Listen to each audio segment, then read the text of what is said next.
to help my wife have a son. I took herbal supplements every day for 3 whole years, but she still gave birth to a baby girl. When I heard the news, I was crushed. Felt like all my effort had gone straight down the drain. Seeing my nephew standing next to me just made me feel even worse. Then one day our neighbor uncle told me a secret recipe. If my wife fed a black cow a sesame flatbread with her left hand before sunrise on the first day of every month, she would definitely have a boy. But my wife chased that cow across half the village, and the darn thing wouldn't even touch the flatbread. So the villagers all started giving me their own solutions.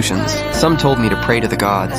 Some handed me Indian miracle oil. Some shared their battle-tested experience. Finally, when my wife went into labor, half the village came to wait for the result. The moment that loud newborn cry came out, I got excited instantly. That cry sounded like a boy to me, but the midwife said it was a girl. Everyone was disappointed. People even took back the gifts they had prepared. It wasn't that I didn't value girls. As a wrestler, I had always had a championship dream, and I believed only a son could fulfill it. But the next few babies were all girls too, even though deep down I refused to accept it. I eventually decided to give up on having a boy. After all, daughters are great. At least girls don't go around causing trouble. What I didn't realize back then was that this was actually a gift from above. One day when I had just gotten off work, I saw 2 boys who had just been beaten up. I thought my nephew had done it, so I told him to go apologize. But my wife said it was our 2 daughters. I had no choice but to apologize to the neighbors myself. After finally sending them off, I called my daughters over. But I didn't scold them. I told them to reenact what happened, and my poor nephew became the punching bag again. Watching my 2 fierce girls in action actually made me really proud, but their good days were about to end. The next day I took them to a snack stall and bought their favorite crispy fried cartilage, because after today,